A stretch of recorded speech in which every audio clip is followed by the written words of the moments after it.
Hello everyone and welcome back to another video from me, and today we are looking deep into the gameplay of the upcoming game The Blood of Dawnwalker. I saw this game at the new game show at Gamescom the other night and I loved what I saw, and this video, as you can see on your screen now, has been out for over 2 months and I know nothing about this, but after a couple of days of knowing about this game, watching the trailer, I'm now going to dig deep and watch what gameplay is like. So let's get into it.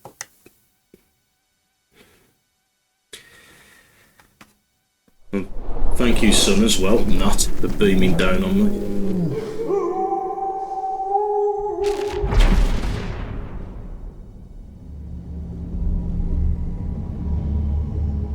The following video presents actual gameplay footage from a work-in-progress pre-beta version of the game. The Blood of Dawnwalker is still in development. I'll pretty much get the gist of that.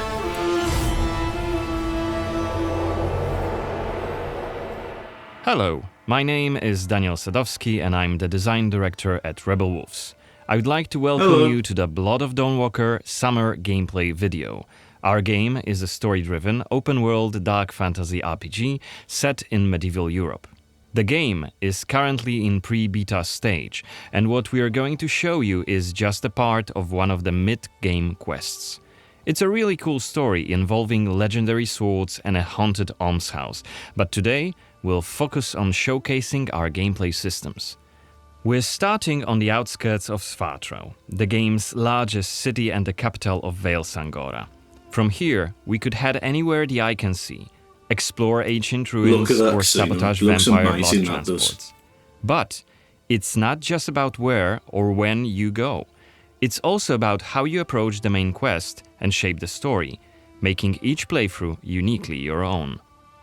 For now, we're following the road. Cohen is on his way to the city's cathedral, chasing leads about a powerful weapon said to be hidden in its crypts. But first, we'll have to deal with some bandits who camped out by the main road. Traveling through Vale Sangora is never boring. The world is dense with quests, random encounters, and locations steep in lore. This will be a great opportunity to show you our combat system. Our goal was to make the player feel like a real swordmaster who closely observes his enemies. We'll begin this fight by using acrid dust to stun one of the enemies. Now, when you attack, you choose one of 4 directions: up, down, left or right, in order to hit the opponent where he is unable to parry. And similarly, when defending, you have to take note of the enemy's intent and the direction of the attack. On the left side of the screen, just above Cohen's health, you have activation charges that will be filled in with each successful attack, block and parry. Once they are full, you can use one of the active abilities which allow you to take a more tactical approach to fighting. We started the fight by throwing some acrid dust, and now let's cast Burning Blood. It's a hex which boils the enemy's blood and burns their skin, dealing physical damage over time. Alright, time to finish this fight. Let's use the final activation charge to cast the Artery attack, which actually decapitated the last opponent. Our hero quickly dispatched the bandits, so let's loot a few items they've left behind and open the inventory. Yes. First of all, let's replenish our health by eating something, and then take a closer look at this cool-looking weapon we just picked up. Ah, it has better stats than our current weapon, so let's equip it right now. We've also leveled up, so let's use this opportunity to spend the newly acquired skill point in one of Cohen's skill trees. The skills in the Blood of Dawnwalker are divided into 3 trees, one for human, one for vampire, and one shared between the 2. We also have an active abilities panel. We can use it to unlock additional abilities to use during combat. Note that during the day, the health bar is not regenerating. You need to find consumables like the one we've just eaten. The hexes we've just used also consume some of Cohen's health. Be aware of that. The way our magic system works, there's always a price to pay for manipulating reality. But we can make it sting a bit less. Interesting. Let's level up the frugal witchcraft skill, so next time we'll cast a hex, it'll consume fewer of Cohen's health points.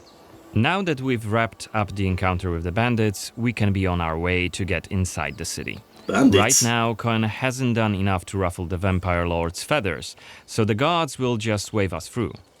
But the more damage you cause, the more suspicious and aggressive they'll become. So when you play the game yourself, you'll have to decide whether you want to challenge the vampires openly, or lay low until you're ready to strike and surprise them. Cathedral. It's even bigger than I remembered. And it's grander than before. They're putting in new stained glass. I'm getting KCD vibes from this. Out of my face. This is the Really? rich district of the city, Silberkreis. There's also Altenmarkt, Neustadt, and the Middens. Each of the boroughs has its own feel and character. Get your stinking ass out of here. I was just passing through, I swear. I got tired and sat down and started begging. Looming high over the city is Brensis's castle, Greifberg. He took it over when he slaughtered the human ruler of the valley, Skender, as shown in the trailer we shared with you earlier in January this year. In order to complete the main quest and I save saw your that. family, you'll have to storm the castle, alone or with help of friendly NPCs. We could do it right now if we wanted, but it would be super challenging. No more drinks for you, my friend. Go home. Oh, let me. I just want to. Oh, let me in. You made a mess, and it's not that kind of inn. Let's check the map. The cathedral is really close. There's plenty of other places to see and things to do here. A couple of inns, a medic, a blacksmith, an armorer, and other merchants. You can see that not only the vampires came out of the shadows. This creature on the right is called an Uriash. Look around, especially at night, and you'll learn humans have lots to fear, not just the vampires. I like this tone. And here we can see guards pounding on some poor guy's doors. What is it about? Disrespecting singing songs that mocked him and the faith. Who told you this nonsense? Was it Livia? Open the door. It's just one of many different community scenes we're implementing in the game. Watch them closely when you play, as they might point you to new quests and hidden treasures, or signal changes in the game's world. Once again, I humbly beg of thee. I humbly. Ouch! I don't want to say it, Mum. It's a prayer. It's what we have to say. Go on. I humbly beg of thee. Loving this. Nice cathedral. Okay, we are at the cathedral gates. Again, since Cohen isn't yet wanted by the vampire regime and it's daytime, we can simply walk inside.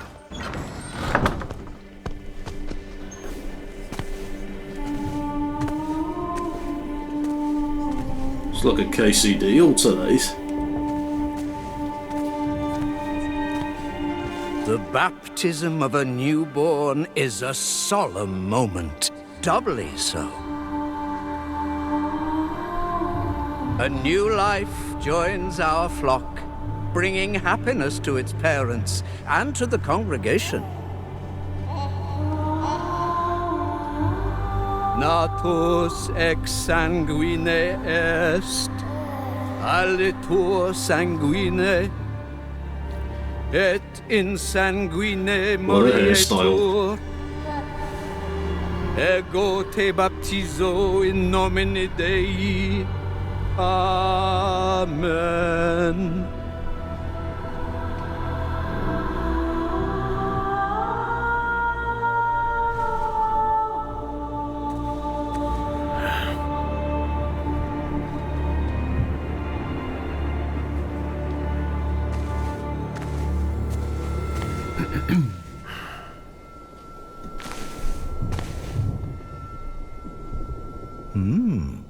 Don't I know you Wants to from talk. somewhere, young man? Laslia, maybe? Oh, you make decisions like Sorry, but you Kingdom must be Come. mistaken. Am I? Oh yes, Perhaps. I'm loving this. Perhaps. Even if it is a My pre-beta memory isn't what version. it used to be. Come with me. I'll take your confession. Thank you, but I have no need for confession. Ah, so you deem your conscience clear? I wouldn't go that far. But I'm sure you're a busy man, Father. So while I appreciate the offer, I feel that my soul shouldn't be your priority. I won't press the matter. You are quite correct. I have many other duties to attend to. But please remember that in order to be saved, we all need to repent. Myself included. I hope we can speak again soon. Good day to you, Good day to you, Cohen. Cohen.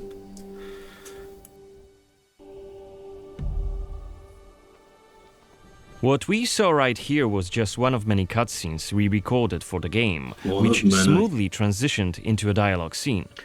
We use cutscenes to highlight key scenes or showcase interesting bits of lore. Like this blood baptism. Creepy, isn't it? The core feature of the Blood of Dawnwalker is the dual gameplay loop. Remember, Cohen may be a human during the day, but he turns into a vampire at night and has a different set of skills at his disposal. Shut up and take And my this money. is just one variable that affects our quests. Depending on when you tackle a particular quest, what choices you've made earlier, whom you befriended, or whom you've angered, your gameplay and story experience will be very, very different. So each quest is a complex structure with multiple possible paths leading to the end goal. We maximize players' freedom and agency, offering you a narrative sandbox to play in. I wonder what secrets may be concealed up there, just beyond Cohen's reach. And how do we get there? It's impossible to do during the day, but come night, it's an entirely different story. Let us explain what we mean by taking our current quest as an example. During the day, we got inside the cathedral without any problems, since it's open for all to see and Cohen doesn't yet stand out from the crowd. The scaffolds, though, are outside of his reach. But climbing them won't be a problem for the vampire, who has many more exploration abilities at his disposal. Bear in mind, Cohen has not completed the quest yet. What's more, there are still a few clues to be found in order to solve this story. It's worth Right, mentioning that narrative sandbox also means that we may completely abandon this quest and follow a different path to defeat Brensis. For today, we're focusing on the gameplay part, so let's see how we could tackle this particular quest during the night. We're starting right after dusk, as a vampire, on the rooftops of Svatro. Right now, we have 22 days left to complete this goal. This counter is always displayed and you will be warned each time it's pushed forward. So you have to be aware of the time, and it's more of a resource you'll be spending than a racing clock. As a vampire, you'll see and experience the world from a different perspective. You can travel quickly and easily access places beyond the reach of regular humans. Let us show you what we mean. This is Shadow Step, a unique vampiric ability allowing Cohen to jump to almost any place within his reach. Cool. Now let's take a good look around using the focus mode. This ability highlights objects of interest and loot. And there is something right here. This time it's just some items to grab, but on other occasions, who knows, you might come across a hidden quest. Looks like our health is quite low. This is because, as a vampire, your health bar also represents your hunger level, and you start each night thirsting for blood. Remember, you have to quench this appetite in order to make full use of your vampire abilities. And rein in your monstrous nature around NPCs. Otherwise, you may end up draining someone important, which may lead to unpredictable consequences. Oh, I see. We'd better feed them. Interesting. Maybe on someone who is standing all alone. Like this drunkard. Let's grab him and use Voracious Bite ability. Unless you lose control due to hunger, you get to decide how much blood to drink.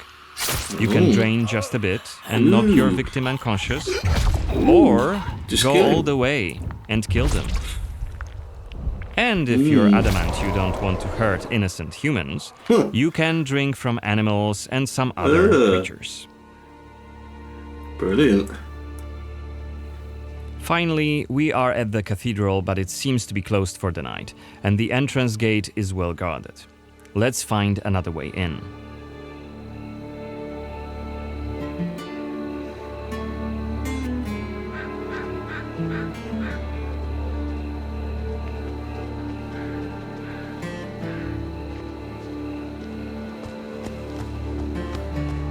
Shadow Step is not the only vampiric ability you're gonna learn during your playthrough. Cohen can also use Plane Shift to scale walls and even ceilings smoothly. This will allow us to explore every nook and cranny of the cathedral.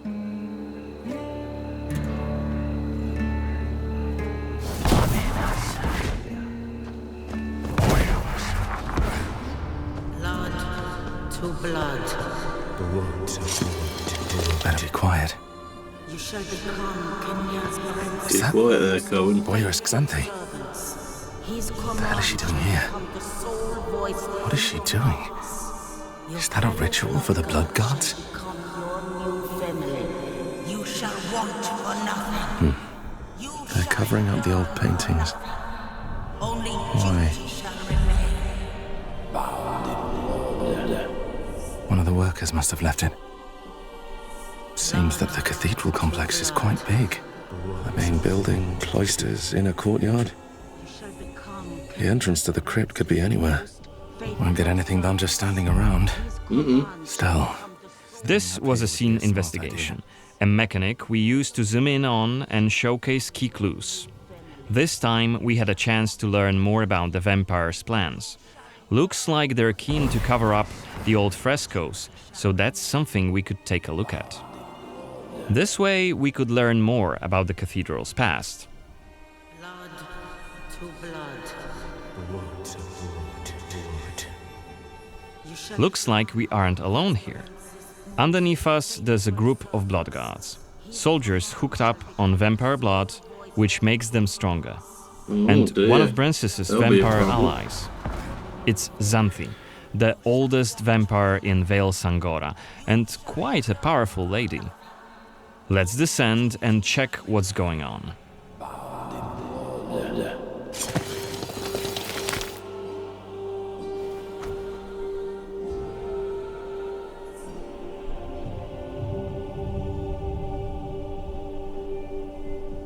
Don't think I don't see you skulking in the shadows.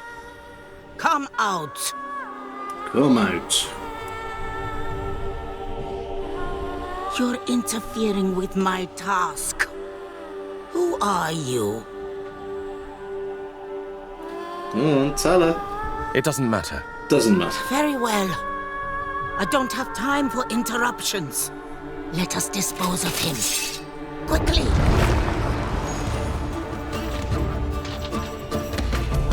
You've withstood it. Fascinating. Cohen is using his claws to attack when in vampire form.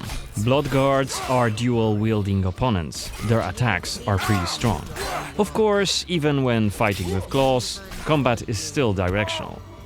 Don't worry, Cohen can still use his sword as a vampire. You haven't lived long.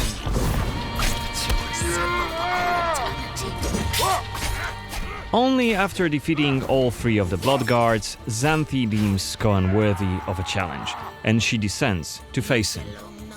She uses her blood control powers to cast a multitude of attacks, like her blood whips that hit Cohen from left and right. Ooh. Xanthi is protected by a powerful vampire ability. Once her stamina runs out, Cohen will have an opportunity to strike and deal some damage. But be careful, cause Xanthi is quick to counterattack and she will also try to restore her blood. Meanwhile, look at the indicator just below her health and stamina. It's a timer for the boiling blood skill that you've seen in the CGI trailer. So, if we don't hurry, the timer goes down to 0 and Cohen will eventually explode. And we're dead. Oh no! Remember, we were Game only over. mid-game here, and Xanthi is one of the game's most punishing enemies. Defeating her right here and right now is very much possible, but it would be hellishly difficult. A fun challenge for hardcore players. Otherwise, we could load the game and explore the cathedral without drawing her attention. Wow. Or try I to like get to that. her while she's not surrounded by bodyguards. Fantastic. Xanthi, like all other vampire allies, has her own questline. Explore it, and you can learn more about her past, motivations, and maybe even try to reason with her. What you do is entirely up to you.